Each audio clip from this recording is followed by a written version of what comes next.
Assalomu alaykum aziz yurtdoshlar.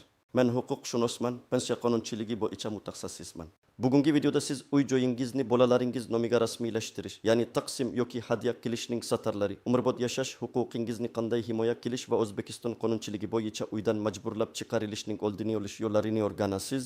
Ayniqsa, qarindoshlar sizni qishloq uyga ko'chishga undayotgan bo'lsa. Tasavvur qiling, butun umringizni bag'ishlab, peshona teringiz bilan qurgan yoki sotib olgan uy-joyingizni bir zumda yo'qotishingiz mumkin. Bugun aynan shu haqida gaplashamiz. Sizning bolalaringizga bo'lgan cheksiz mehr va ishonchingiz afsuski ba'zan sizning boshpana huquqingizga tahdid solishi mumkin. Bu oddiy gap emas, bu minglab keksa otaksonu onaksonlarimiz duh kelayotgan achchiq haqiqat. Aziz ota-onalar, nuroniylarimiz, sizlar bu mamlakatning tirgaklarisiz, yuning faksirisiz. Sizlar urushlarni ko'rgansiz, og'ir yillarni boshdan kechirgansiz, mamlakat taraqqiyoti uchun umringizni bag'ishlagansiz. Har biringizning o'z tarixi bor. Qanday deb tash, fat karittash, qanday qilib bir vaqtlar kichikkina sonadan boshlab shu bugungi uy-joyingizni qurdingiz, qanday qilib bolalaringizni katta qildingiz, ular uchun jon kuydirdingiz. Endi umringizning shomida sizni o'z uyingizdan o'z bolalaringiz yoki qarindoshlaringiz tomonidan ko'chirishga urinishlar bo'lsa, bu nafaqat adolatsizlik, balki katta hurmatsizlikdir. Bu haqorat sizning haqingizda gamsho'rlik qilish o'rniga ularning qishloqqa boring, o'sha yerda yashang degan gaplari yuragingizni ezmaydimi? Iltimos, izohlarda o'z hikoyangizni yozing. Siz ham shunday vaziyatga tushganmisiz? Farzandlaringizga ishonib mulkingizni o'tkazganmisiz? Nima bo'lgan?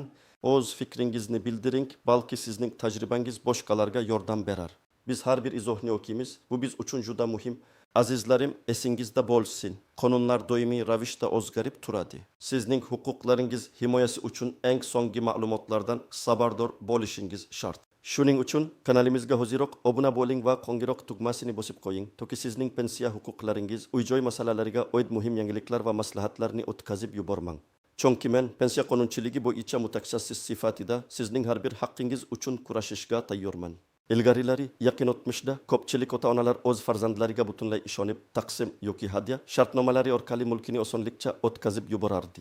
O'zbek mentalitetida bu mening farzandim, u meni ko'chaga tashlamaydi degan mustahkam ishonch bor edi. Va ko'pincha bu ishonch o'zini oqlardi. Ammo vaqt o'tishi bilan afsuski jamiyatda ba'zi o'zgarishlar yuz berdi. Ba'zi bolalar yomon maslahatlarga kirib yoki o'z nafsi yo'lida ota-onalarining ishonchini suiiste'mol qilish holatlari ko'paydi. Bugungi kunda O'zbekiston Respublikasi Uy-joy kodeksi va boshqa normativ hujjatlar keksa yoshdagi fuqarolarning uy-joy huquqlarini himoya qilishga qaratilgan bir qator mexanizmlarni o'z ichiga oladi. Lekin bu mexanizmlar avtomatik ravishda ishlamaydi. Ularni bilish va to'g'ri qo'llash kerak. Xo'sh, qaysi toifadagi nuroniylarimiz ko'proq xavf ostida? Mulkini hadya yoki taqsim shartnomasi orqali bolalari nomiga o'tkazganlar. Ayniqsa shartnomada ularning umrbod yashash huquqi aniq ko'rsatilmagan bo'lsa, bunday holatda mulk egasi bo'lgan bola qonuniy ravishda sizni uydan chiqarishga haqli bo'lib qoladi, chunki siz endi mulk egasi emassiz.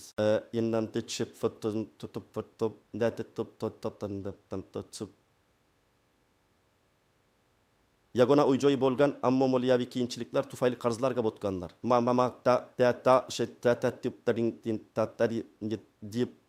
Ba'zi hollarda farzandlar ota-onalarning qarzlarini to'lash bahonasida mulkni o'z nomlariga o'tkazib, keyin ularni uydan chiqarishga urinishadi.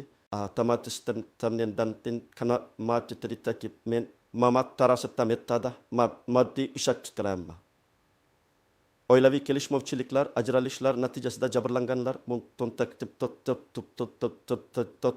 ko'pincha kelin yoki kuyov ajrashgandan so'ng ularning ota-onasi bo'lgan nuroniylar uy-joy masalasida qiyin ahvolga tushib qolishadi.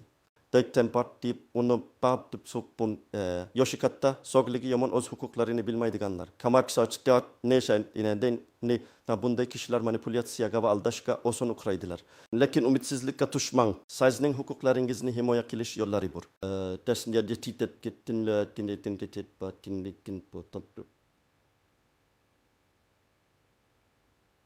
Shartnomada umrbod yashash huquqini aniq ko'rsatish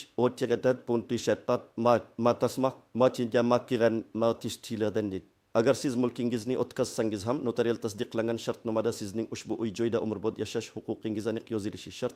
Bu sizning qo'shimcha himoyangizdir. Bolalaringizga ishonchingiz bo'lsa ham, qog'ozda hamma narsa aniq ko'rsatilishi muhim.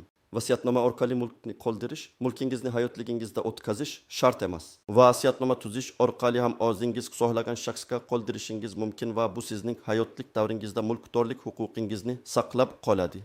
Yana bir muhim jihat, mahalla faollari, oqsoqollar, fuqarolarning o'zini o'zi boshqarish organlari bu kabi nizolarni hal qilishda katta rol o'ynashi mumkin. Agar sizga bosim bo'lsa, avvalo mahallangizga murojaat qiling. Ularning aralashuvi ko'pincha vaziyatni ijobiy tomonga o'zgartiradi. Pensiya jamg'armasi va boshqa ijtimoiy himoya organlari. Ba'zi holatlarda sizga nafaqat huquqiy, balki moddiy yordam ham ko'rsatilishi mumkin. Biz advokatlar sizning huquqiy himoyangiz uchun kurashishga tayyormiz. Sud orqali himoya. Agar barcha boshqa qurollar ish bermasa, sud orqali sizning yashash huquqingizni tiklash yoki mulk bilan bog'liq boshqa nizolarni hal qilish mumkin. O'zbekistonning uy-joy qonunchiligi keksa yoshdagi fuqarolarning manfaatlarini himoya qilishga qaratilgan normalarni o'z ichiga oladi. Shuni unutmangki, har bir holat o'ziga xosdir va individual yondashuvni talab qiladi. Qonunni bilish va uni to'g'ri qo'llash bu sizning hisotirjamligingiz garovidir. Aziz nuroniylar, siz bu dunyoda hurmat va ehtiromga loyiqsiz. Sizning farzandlaringiz va jamiyat sizga g'amxo'rlik qilishga majbur. Agar sizning uy-joy masalasida muammolaringiz bo'lsa, bizga murojaat qiling. Biz birgalikda yechim topamiz. Hech qachon umidsizlikka tushmang.